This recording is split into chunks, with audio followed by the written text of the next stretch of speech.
Donc, rebonjour pour ceux qui étaient là il y a quelques minutes et puis bienvenue à ceux qui viennent de nous rejoindre.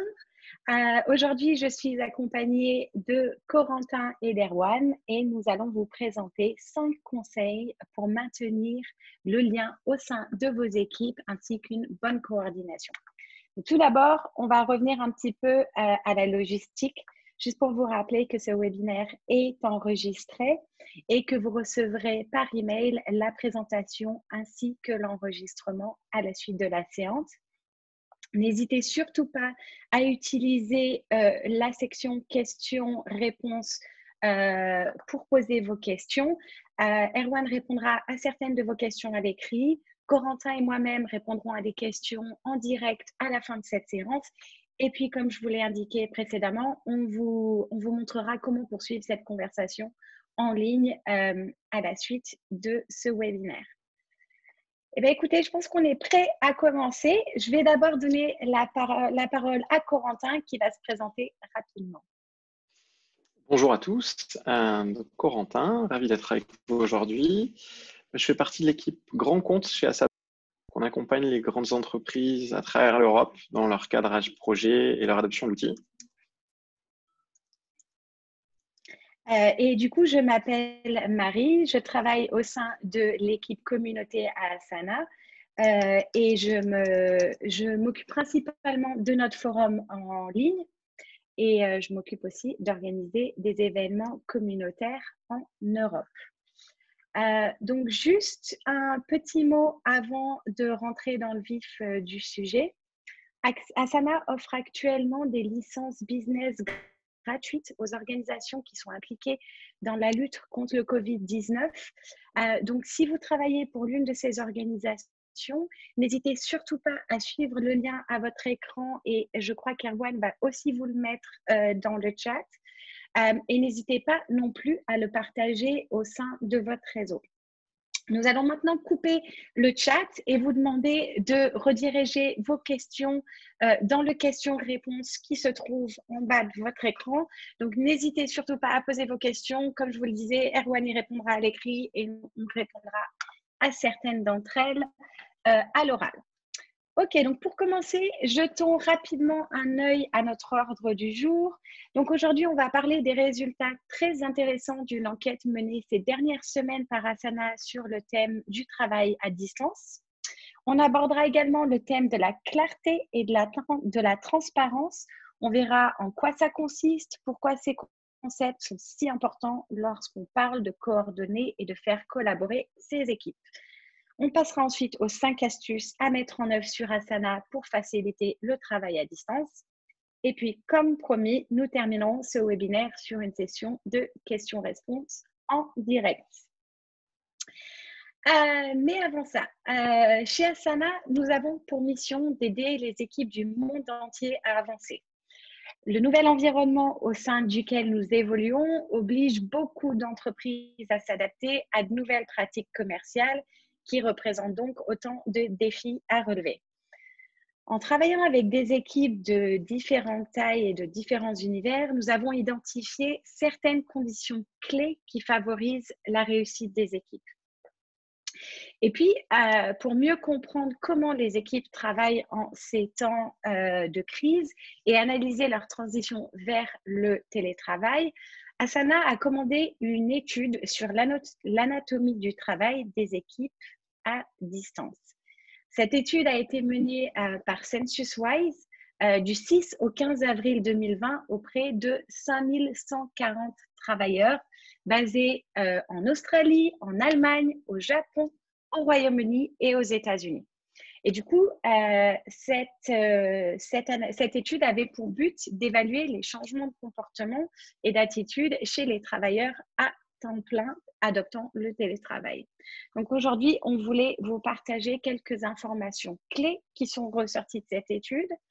Et du coup, premier chiffre, sans grande surprise, 62% des personnes interrogées ont vu leur utilisation des outils de collaboration augmenter. Et du coup, ce qui est intéressant de noter plutôt, c'est que 19% de ces personnes les utilisent pour la première fois. À noter qu'adopter un nouvel outil dans ces circonstances est un défi considérable. Autre chiffre qui est ressorti de cette étude, 67% des employés ne disposaient pas d'un environnement de travail adapté. Donc là, il s'agit d'avoir une connexion Internet fiable, un espace de travail adéquat et même tout simplement d'avoir accès à un ordinateur à la maison. Donc vraiment, ça montre bien que la plupart des entreprises n'étaient pas prêtes à faire face à cette situation sans précédent.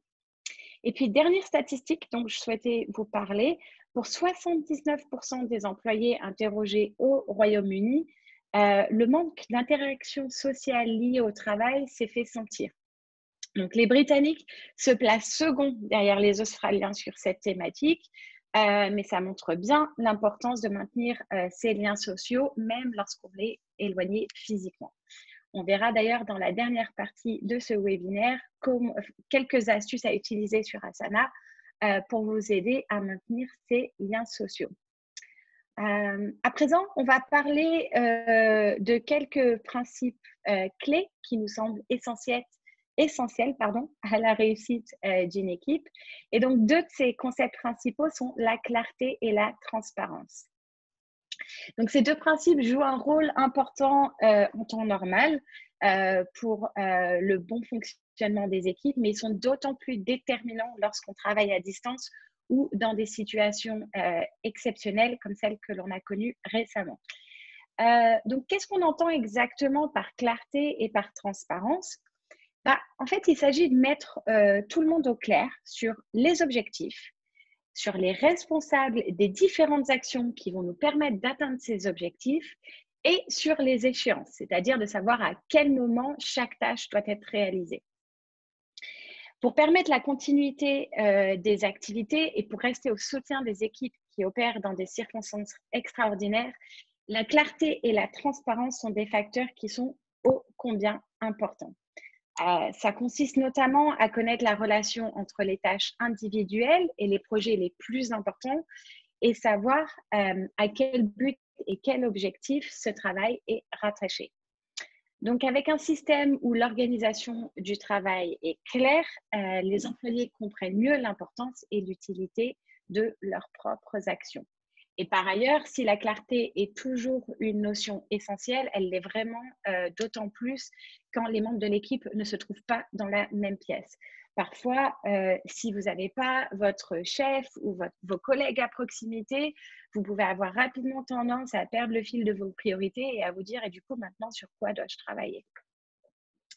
Donc, Asana a élaboré la pyramide de la clarté dans le but d'encourager la responsabilisation des équipes et des organisations.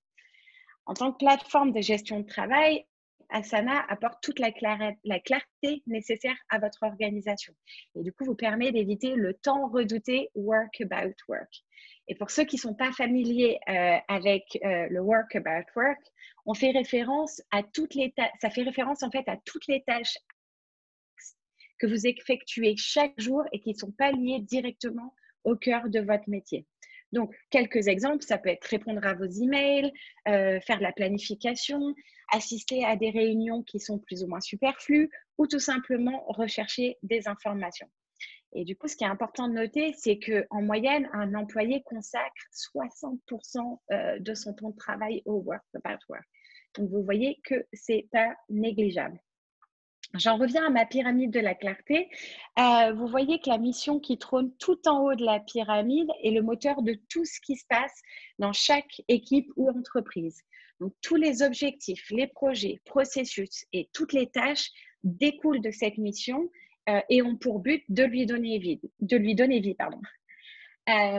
La pyramide de clarté permet aussi de démontrer la façon dont le travail est interconnecté. Donc, qui fait quoi, pour quand et avec quel impact. Du coup, avec cette méthode, tout devient clair et transparent. Ça permet aux entreprises de gagner en efficacité, notamment dans la répartition des charges de travail, grâce, encore une fois, à cette notion de transparence. De plus, avec ce fonctionnement-là, tout le monde dans l'entreprise est sur la même longueur d'onde concernant la mission et les objectifs. Et du coup, ça permet à chaque employé de bien comprendre le lien entre son propre travail et la mission plus globale de l'entreprise et donc de s'en rapprocher plus rapidement. Si vous travaillez encore à domicile, on vous conseille donc vivement de prendre un peu de temps avec votre équipe pour s'assurer que chacun est au clair sur ses responsabilités, mais aussi celles de ses collègues. Ça peut se faire tout simplement au sein d'un projet ou d'une tâche dans Asana.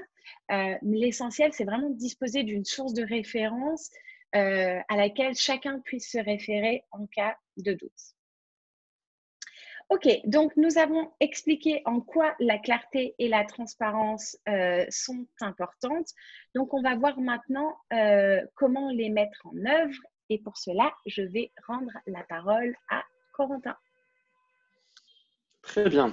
Alors maintenant, je vais vous parler donc de ces 5 astuces pour travailler à distance avec Asana. Rassurez-vous, on va d'abord vous présenter ces 5 astuces et ensuite on y reviendra dans le cadre d'une démonstration en temps réel dans l'outil. Donc la première astuce qui est idéale pour apporter de la transparence et éviter que votre équipe ne passe pas son temps à chercher les informations perdues au milieu des emails ou des chats dont parlait Marie tout à l'heure, c'est d'utiliser un projet ouvert, à la fois comme boîte à idées ou comme forum pour l'équipe, pour remplacer les nombreuses conversations qui peuvent être isolées dans le quotidien. Donc c'est un excellent moyen de recueillir de l'information autour de différents sujets, différentes actions à traiter, ou encore tout simplement pour renforcer la culture et les politiques de l'entreprise. Vous pouvez créer des sections, peut-être même pour partager vos recommandations de lecture favorites ou des astuces pour mieux travailler depuis la maison. L'idée, c'est d'avoir un moyen de maintenir le contact en équipe et d'assurer une certaine transparence autour du travail en cours. Les échanges ne sont plus en vase clos comme ce serait le cas dans des chaînes d'email ou sur de la messagerie instantanée, mais vraiment de manière contextualisée.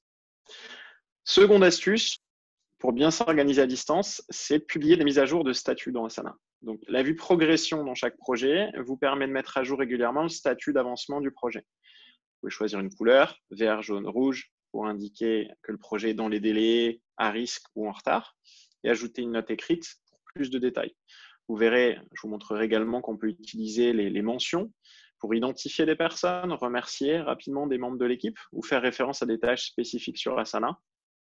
Cette identification de certaines tâches va vous servir, par exemple, à montrer très simplement ce qui a déjà été fait ou ce qui vous attend encore.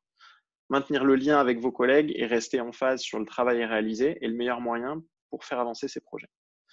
Les membres du projet reçoivent une notification. N'oubliez pas qu'il y a ce système d'inbox, boîte de notification dans Asana, qui va permettre aux personnes notifiées d'être informées de cette mise à jour de statut, qui va venir également alimenter votre portefeuille de projet pour le pilotage des projets. Et bien entendu, on est sur de la mise à jour en temps réel afin que chacun reste informé.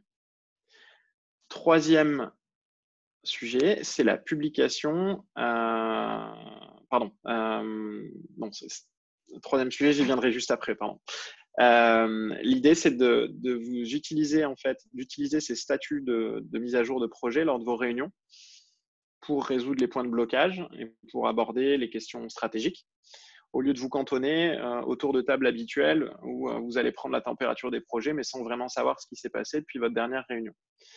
Donc, au lieu de bricoler quelque chose, vous pouvez plus rapidement extraire les informations dont vous avez besoin depuis Asana et les partager avec la direction, avec les autres parties prenantes. Vous verrez d'ailleurs que dans les dernières mises à jour qu'on a fait sur les statuts de projet, vous pouvez mettre en place un reporting sur tel ou tel type d'action qui a été complété ou en retard depuis la dernière fois. Je vais y revenir lors de la démo. Donc, le troisième aspect que je voulais mentionner, c'est très important, c'est penser à vous servir des commentaires. On l'oublie trop souvent, mais pour ajouter tous les éléments de contexte nécessaires à vos tâches ou projets. Dans Asana, il faut bien garder en tête ce côté contexte. On ne met plus les pieds au bureau. Donc, on n'a pas forcément la chance de croiser quelqu'un à la machine au café, au coin d'un bureau pour lui expliquer pourquoi on a marqué telle ou telle tâche comme étant terminée. Donc, quand vous n'êtes pas assis avec votre équipe, n'hésitez pas à surcommuniquer, à bien expliquer en commentaire pourquoi vous avez complété cette tâche, pourquoi vous avez fait telle ou telle action dans la tâche. Utilisez toutes les fonctionnalités que vous avez à disposition pour ajouter de la vie à vos actions et personne ne vous en voudra.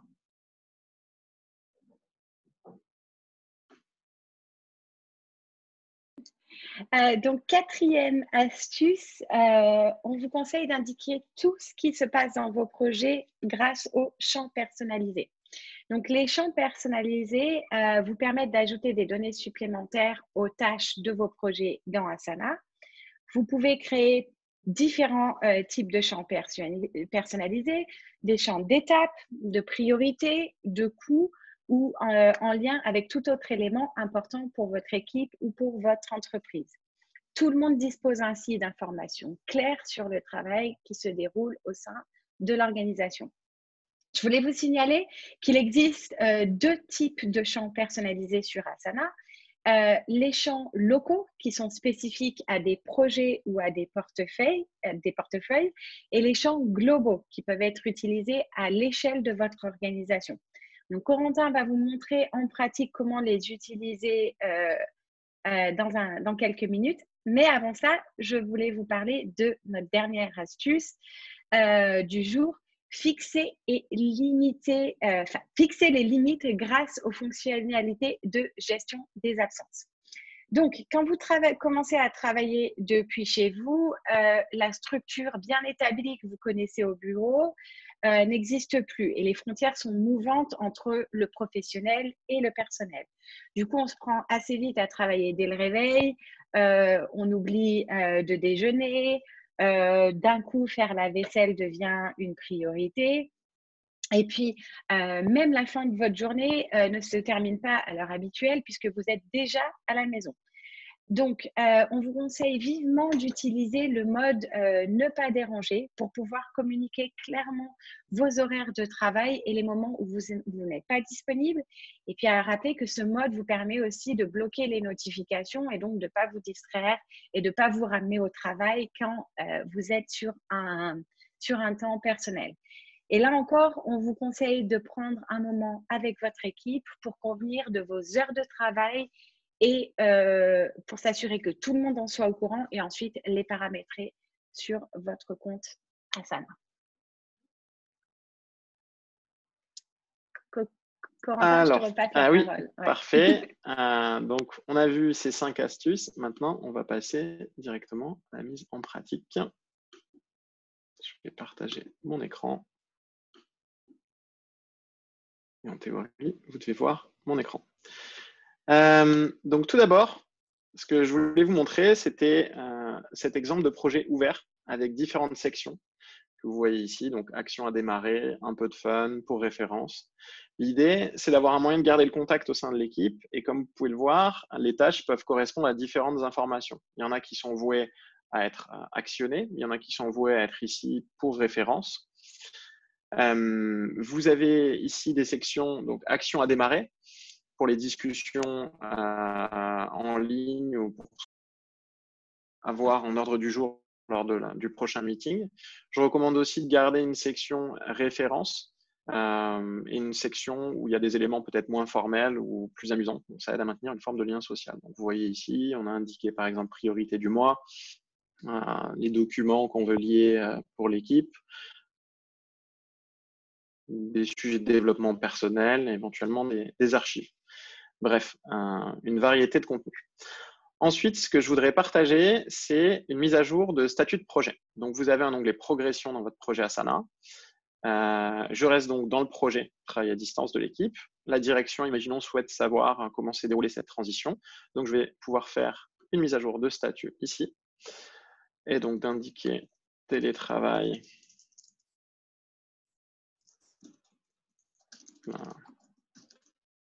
Décidément.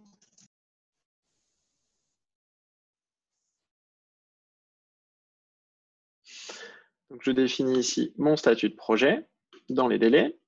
Je vais pouvoir rajouter l'avancement. Donc, par exemple, je souhaiterais faire savoir à la direction quelles sont les tâches qui ont été terminées depuis la dernière fois. Je vais également leur mettre les tâches à venir. Voilà, donc ce qu'on prévoit d'organiser dans la semaine. Ici, vous allez pouvoir mentionner l'organisation du déjeuner d'équipe, par exemple, qui a déjà été fait. Action à venir.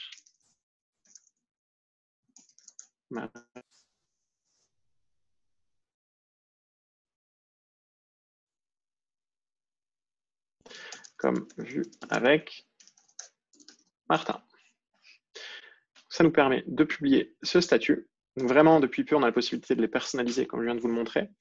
Vous avez des données en fait qui sont déjà présentes dans vos projets Asana. Donc là, vous allez pouvoir les structurer pour sortir un statut de projet qui est beaucoup plus personnalisé et le partager ensuite avec les différents collaborateurs du projet, externes potentiellement aussi au projet ou à la direction pour les informer de la bonne exécution du projet.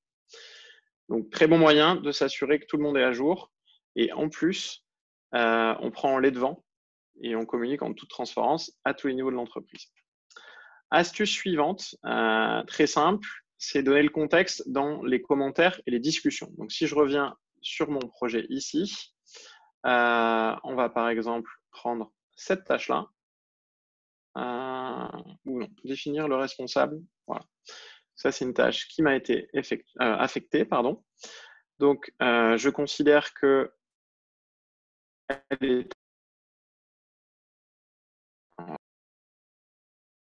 pourquoi elle est terminée. C'est pas forcément simple quand on est à distance de comprendre pourquoi une tâche a été effectuée ou pas. Donc, de cette manière, s'il y a des choses à communiquer, je vais pouvoir les indiquer ici. Suite à ma conversation avec Erwan, nous avons décidé que je m'en occuperai. Commentaire, référence, si quelqu'un se pose des questions sur pourquoi cette tâche a été complétée, on retrouve l'information ici, toujours contextualisée. Autre conseil, donc c'est sur la partie champ personnalisé. Vous voyez ici, dans ce projet, vous avez différents champs qui ont été mis en avant. Donc, bien entendu, le champ responsable, le champ échéance. J'ai créé ici un champ pour l'état d'avancement avec différentes valeurs. Ce qui pourrait nous intéresser aussi, ce serait peut-être spécifique aux risques qu'on peut identifier.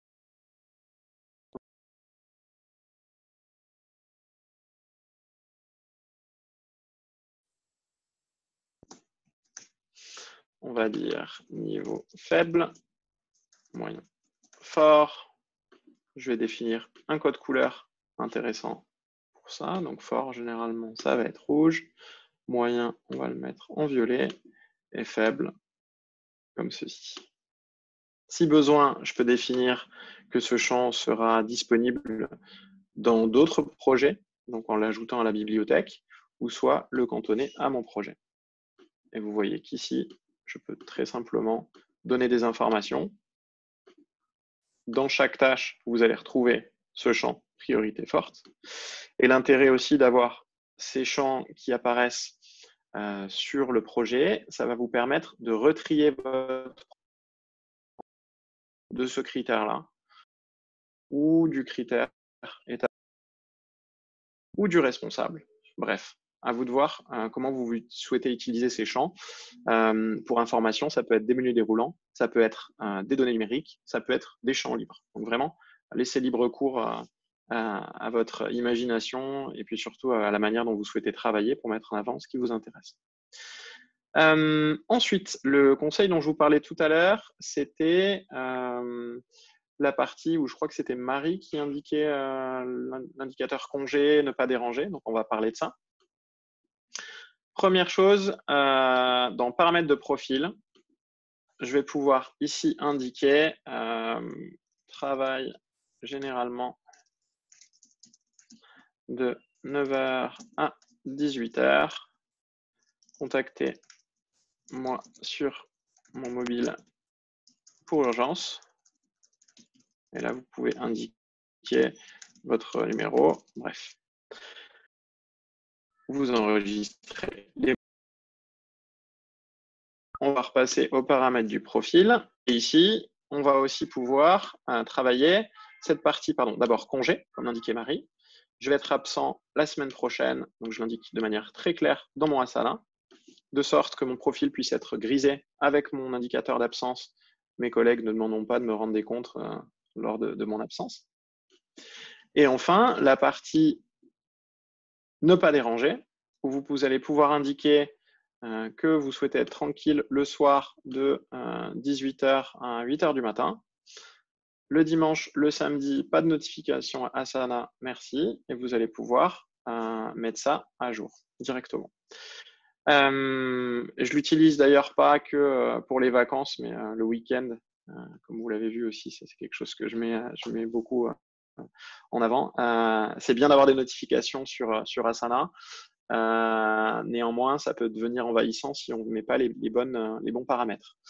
Point important aussi sur les notifications, vous pouvez définir ici les notifications par email. Donc, est-ce que vous souhaitez être informé de manière hebdomadaire? Vous souhaitez avoir toutes les informations d'Asana qui vous viennent par email?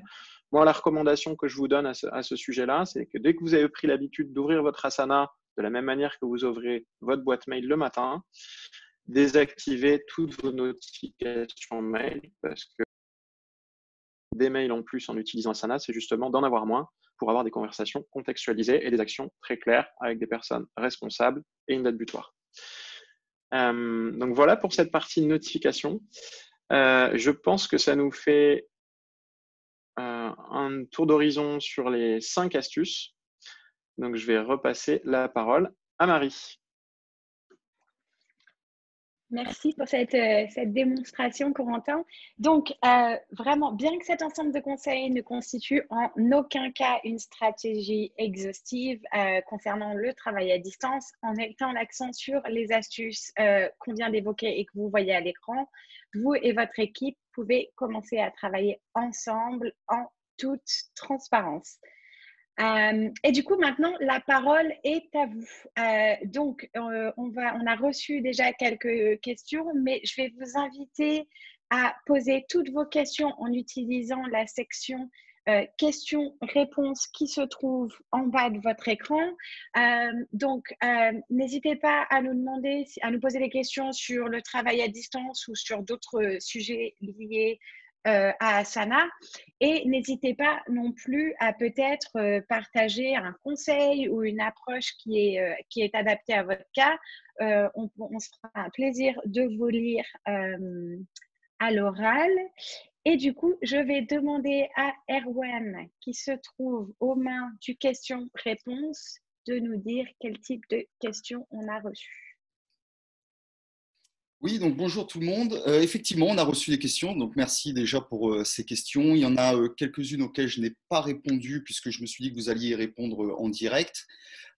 L'une des questions qui revient, c'est comment faites-vous la différence entre des outils comme Slack, par exemple, en messagerie instantanée, et Microsoft Teams, et Asana? C'est-à-dire, en gros, dans quel cas utiliser l'un ou l'autre? Ok, très bonne question. Je vais commencer à y répondre et puis je te laisserai la parole, Coco, pour ajouter si j'ai oublié quoi que ce soit.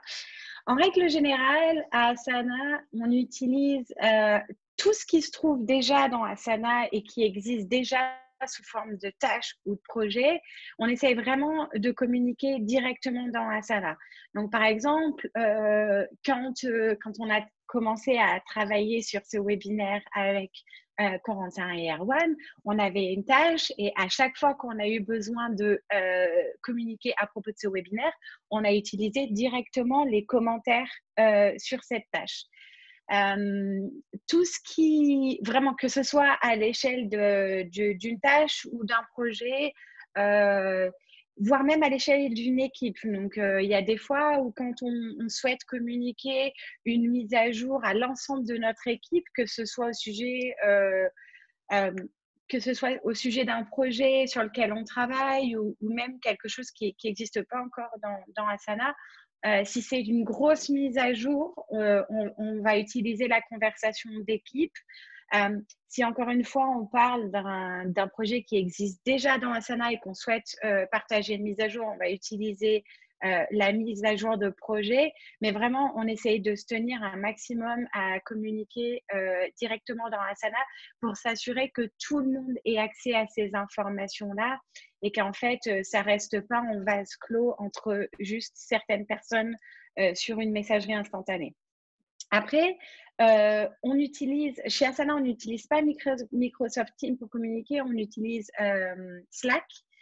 Et du coup, on utilise Slack vraiment pour toutes les communications qui sont assez brèves. Donc, que ça soit pour des conversations informelles, donc pour se dire bonjour le matin, se demander comment ça va, ce qu'on a fait ce week-end, ce qu'on a regardé à la télé hier soir, voilà. Tout ce genre de conversations informelles qu'on aurait normalement en direct, en personne, que ce soit à notre bureau ou à la machine à café. Quand on utilise aussi la messagerie instantanée pour se dire, pour communiquer sur, par exemple, si on va être en retard à une réunion ou si on a des difficultés techniques et qu'on n'arrive pas à rejoindre une réunion ou que notre Internet fonctionne pas très bien aujourd'hui, parce que comme vous, peut-être la majorité d'entre vous, on travaille encore de la maison, donc des fois Internet fonctionne pas très bien. Donc on va se dire, écoute, j'enlève la caméra, je garde le son, donc on peut toujours se parler, mais juste pour améliorer ma connexion Internet. Voilà, on utilise en général Slack pour ces choses-là. Et puis, si jamais au bout d'un certain temps, ou dans n'importe quelle conversation, on se rend compte qu'on commence à discuter de quelque chose qui n'existe pas encore dans Asana, mais qui devrait, ou quand on commence à discuter d'actions qu'on veut mettre en place, on utilise fréquemment l'intégration Slack et Asana. Donc, il me semble avoir vu passer une question à ce sujet-là aussi. Il est possible d'intégrer Asana à vos chaînes Slack. Erwan peut peut-être partager le lien, mais sinon, si vous tapez dans Google Asana Slack intégration, vous allez tomber tout de suite dessus. Et en fait, ça vous permet principalement de transformer un message Slack en une tâche donc actionnable dans Asana. Et c'est vrai que fréquemment, quand on se rend compte qu'on va trop loin sur Slack, qu'on commence à faire un brainstorming ou qu'on commence à discuter de choses qui devraient impliquer beaucoup plus de monde ou des choses qui devraient pouvoir rester, qui devraient pouvoir être gravées quelque part et auxquelles on devrait pouvoir se référer dans le futur, automatiquement, on crée une tâche dans Asana pour être sûr qu'on puisse garder une trace de notre conversation et que rien ne passe entre les mailles du filet. Et du coup, je pense que j'ai fait à peu près le tour. Corentin, je rajouterai, non, c'est très bien. Je rajouterai juste sur cette partie des messageries instantanées que, alors typiquement sur l'intégration Slack aussi, vous pouvez mettre en place des notifications qui vont vous tenir à jour de l'état d'avancement d'un projet, par exemple. Il existe aussi une intégration avec Microsoft Teams. De manière générale, il y a des intégrations avec beaucoup des outils de la suite Office 365, donc que ce soit votre calendrier, vos emails, votre OneDrive, etc. Donc ça s'intègre bien aussi dans cet écosystème-là. Et puis particulièrement sur la partie Teams, vous avez la possibilité, de la même manière que sur Slack, de convertir une conversation instantanée en une action spécifique, traçable, avec une personne responsable, un contexte dans Asana. Cette intégration d'ailleurs va être rafraîchie sous peu avec plus de choses possibles entre Asana et Slack, donc à suivre. Et vous pouvez d'ores et déjà faire afficher un projet dans Teams, un projet Asana dans Teams. Donc voilà un peu comment on réfléchit à cette thématique.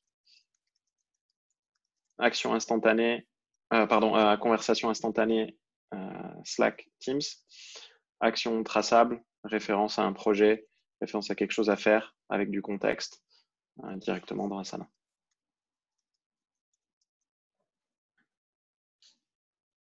Erwan.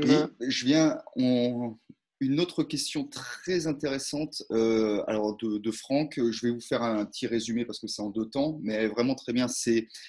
Ils utilisent Asana depuis quelques mois et ils ont un grand volume d'actions à faire très élevé. On parle de plusieurs centaines de tâches pour certains d'entre eux.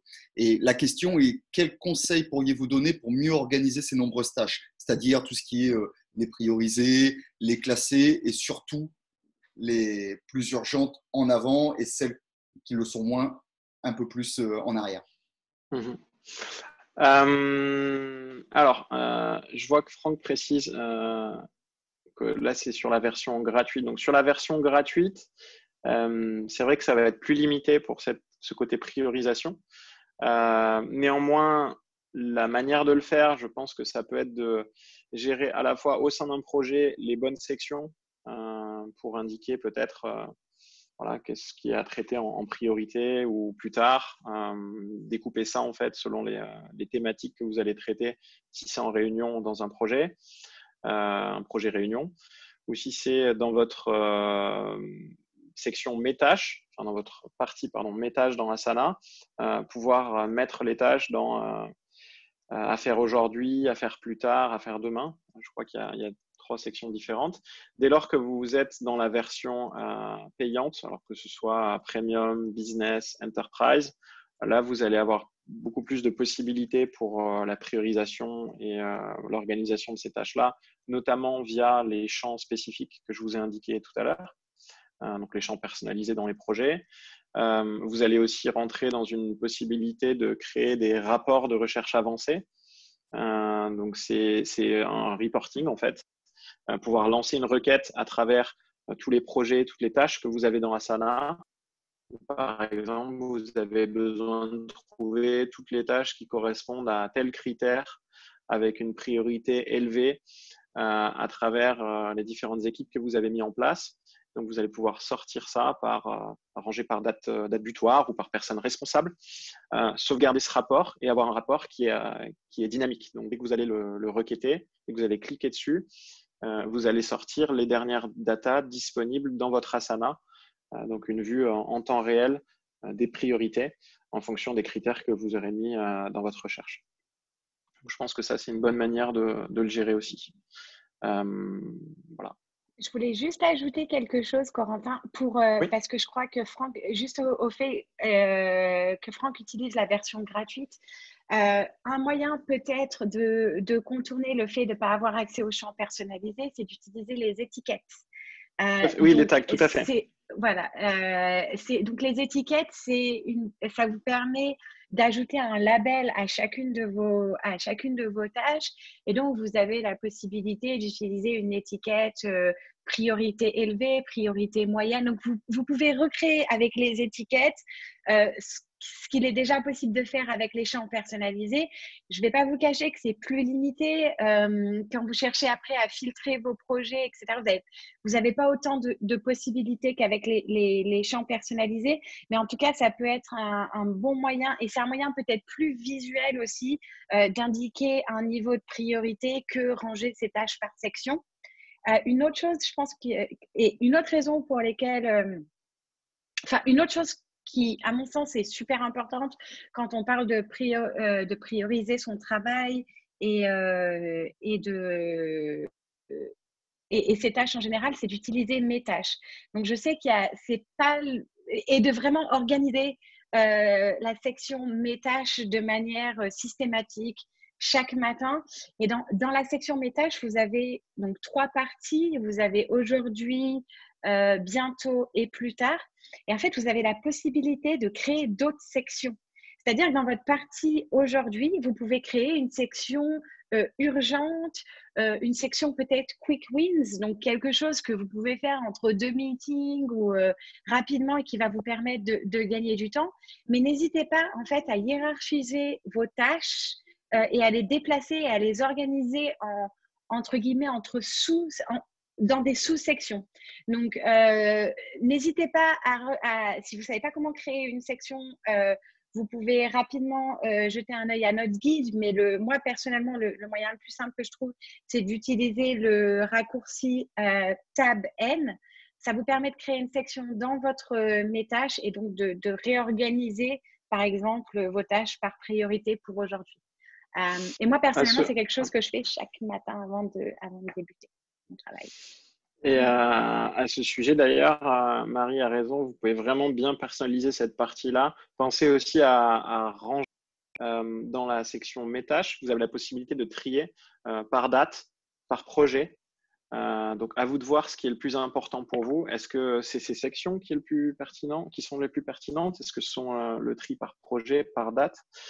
Et pensez bien aussi que la force d'Asana, c'est que dans cette section Mes tâches, vous avez à la fois un mélange de ce qui vous a été assigné dans le cadre d'un projet, donc d'un travail en équipe, mais vous avez aussi la possibilité de vous-même vous rajouter des tâches qui, par défaut, vont être privées, donc personne ne va les voir, et vous allez pouvoir vraiment avoir, pour le coup, votre to-do list, que ce soit un mélange de choses personnelles que vous vous êtes affecté vous-même, de type préparer la réunion avec mon chef demain, organiser la présentation pour le team meeting de cette semaine, etc. Donc, vous l'assignez, ça apparaît dans vos tâches. Vous êtes le seul à voir cette tâche-là. Donc, n'hésitez pas à utiliser cette dualité entre organisation personnelle du travail et organisation d'équipe.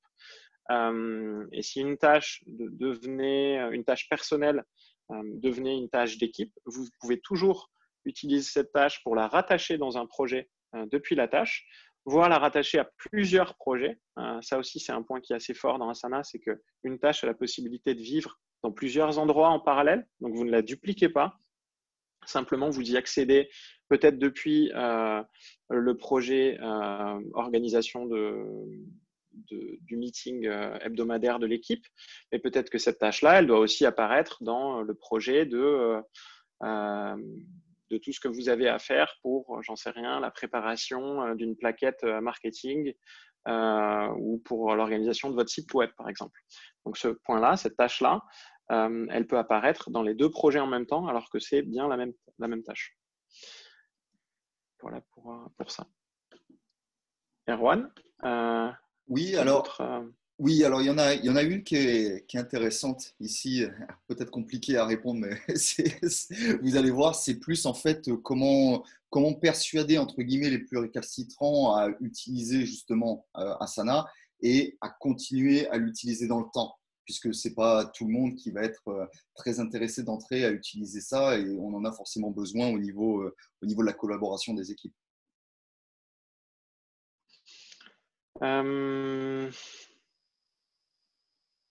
Est-ce que c'est vraiment sur le côté adoption? Est-ce que tu peux peut-être répéter le début? A priori, oui. C'est-à-dire, c'est vraiment comment est-ce qu'on encourage en fait tout le monde dans la compagnie à utiliser Asana. Ok. Le point clé dans l'adoption dans une équipe, c'est de partir de pourquoi est-ce qu'on le fait. Donc, quel est le problème qu'on vient fixer en mettant en place Asana? Est-ce que c'est que j'en sais rien, c'est compliqué de trouver les infos parce qu'il y a trop de mails, le work about work dont parlait Marie plus tôt, est-ce qu'il est trop présent? On ne sait pas trouver les informations, on a l'impression de perdre beaucoup de temps en organisation plutôt qu'en réalisation du travail. Bref, vous avez tous différentes raisons de venir sur Asana, donc partagez cette raison pour que tout le monde parte sur un pied d'égalité. Et ensuite de dire, voilà, les 1, 2 ou 3 sujets qu'Asana va régler lorsqu'on va le mettre en place dans l'équipe. Et voilà ce qu'on a mis en place déjà dans Asana. Donc, la personne qui va lancer Asana dans l'équipe, je l'encourage à peut-être avoir 1 ou 2 projets qui ont bien été rodés lors de la présentation d'Asana à l'équipe, de sorte que tout de suite, les gens comprennent visuellement l'intérêt de faire ça dans Asana. Jouer aussi sur ce côté dualité, travail en équipe, organisation personnelle. Je pense qu'il y aura beaucoup de gens qui seront contents de se dire qu'il y a un endroit sur lequel ils vont pouvoir mettre leur liste de choses à faire et pas simplement se mettre un post-it sur l'écran de l'ordi, un rappel dans le calendrier du téléphone et puis une note sur le carnet qu'il y a sur la table, et ainsi de suite, ou le calendrier Outlook. Un point central pour gérer à la fois le perso et l'équipe. Ce qui revient souvent dans l'adoption d'une équipe, les équipes qui adoptent bien Asana, ce sont des équipes qui, dès le début, définissent des normes, des conventions d'usage. Donc, on revient encore au pourquoi est-ce qu'on le fait et qu'est-ce qu'on souhaite arriver à faire avec Asana. Donc, de dire, par exemple, écoutez, dès qu'on organise des réunions, on a un projet réunion dans lequel on va mettre en avance l'ordre du jour. Ça permet de trier en amont les sujets qu'on va traiter, les sujets moins importants qu'on peut traiter en dehors de la réunion et faire en sorte que le temps utilisé tous ensemble autour d'une table serve à quelque chose plutôt qu'il serve simplement à s'informer des sujets. On réalise du travail ensemble plutôt que d'utiliser ce moment qui est parfois un peu malheureusement une réunionnite aiguë où on perd un peu de temps en réunion juste à s'informer. L'information, vous devez déjà l'avoir en amont. La réunion, elle doit être là pour faire de la prise de décision. Voilà. Je pense que ce côté normes et conventions, c'est le point le plus important à retenir. Donc, pour résumer, pourquoi, quel est l'objectif, préparer un ou deux projets en amont pour être sûr que ça parle aux personnes qui adoptent, et puis avoir ces normes et conventions en place. Une dernière petite chose peut-être, Corentin, juste pour ajouter à tout ce que tu viens de dire, c'est aussi la formation. Donc, je pense qu'il y a des fois, il y a un petit blocage au niveau de la formation. On a beaucoup de ressources qui sont disponibles en français. Donc, on a notre guide en ligne qui va répondre un petit peu à toutes vos questions. Comment faire ci, comment faire ça, et qui va vraiment vous expliquer toutes les fonctionnalités d'Asana. Si vous vous rendez sur notre académie, donc vous tapez simplement Académie Asana sur Google et vous devriez tomber dessus. On a plusieurs formations en français. Donc, je ne vais pas vous cacher qu'on a énormément, la majorité de nos formations sont en anglais, mais on a quand même beaucoup de formations en français, notamment des formations débutantes, introduction à Asana, et des formations qui vous présentent aussi Asana Premium et Asana Business, et donc les fonctionnalités qui vont avec. Donc ça peut être pas mal. Et puis, vous avez notre équipe support. Donc, Erwan, qui est présent aujourd'hui, travaille dans notre équipe support et comme il est francophone, il s'occupe de vous. Donc, n'hésitez pas non plus à les contacter si vous avez vraiment des questions qui sont précises à votre compte ou à votre workflow. Et une dernière ressource aussi, et d'ailleurs, je pense que c'était la dernière question pour aujourd'hui. Erwan, si tu veux me faire passer à la vignette d'après, une dernière ressource aussi, c'est d'accéder au forum en ligne. Donc moi, je m'occupe de cette partie-là de notre communauté. Je vous ai mis le lien sur le slide que vous voyez à l'écran. Et puis, si vous tapez forum de la communauté Asana dans Google, vous le trouverez très facilement. Et donc, n'hésitez pas à nous poser vos questions, tout type de questions. On peut vraiment répondre à tout type de questions que vous avez. Et on a énormément de membres de notre communauté qui sont aussi très actifs sur le forum et qui donc pourront vous aider, vous donner des conseils, partager leur expérience. C'est aussi un bon moyen de voir un petit peu comment des équipes comme les vôtres utilisent Asana. C'est une question qui revient fréquemment, mais comment des équipes, moi par exemple je travaille pour une équipe marketing, mais comment les équipes marketing utilisent Asana? Donc si vous voulez rencontrer des gens qui travaillent dans la même industrie que vous et qui font face aux mêmes questions et difficultés, voilà, vous pouvez les contacter là-bas. Et du coup, sur ce, est-ce que vous aviez un truc à rajouter? Moi, je voulais juste rajouter un petit commentaire par rapport à deux points que j'ai vus dans les questions. Une question de Félix par rapport aux statistiques sur le marché du travail. Dans cette étude-là, effectivement, la France n'était pas présente. Par contre, on a d'autres études qui vont sortir dans les mois qui viennent où la France sera incluse. Donc, restez informés sur le sujet. Et puis, pour répondre à la question de Franck, oui, alors on pourra en parler en dehors de ce webinaire, mais quand vous êtes dans Asana et notamment dans la version payante, vous pouvez justement regrouper différents domaines ensemble, de sorte que vous puissiez tous travailler sur le même écosystème. Ça arrive beaucoup avec des grands groupes qui ont différents noms de domaines et qui souhaitent pour autant collaborer tous ensemble au même endroit. Voilà. Super. Bon, je crois qu'on a fait le tour pour aujourd'hui. Mais surtout, n'hésitez pas à nous contacter, que ce soit au support, dans la communauté. Si vous avez des questions.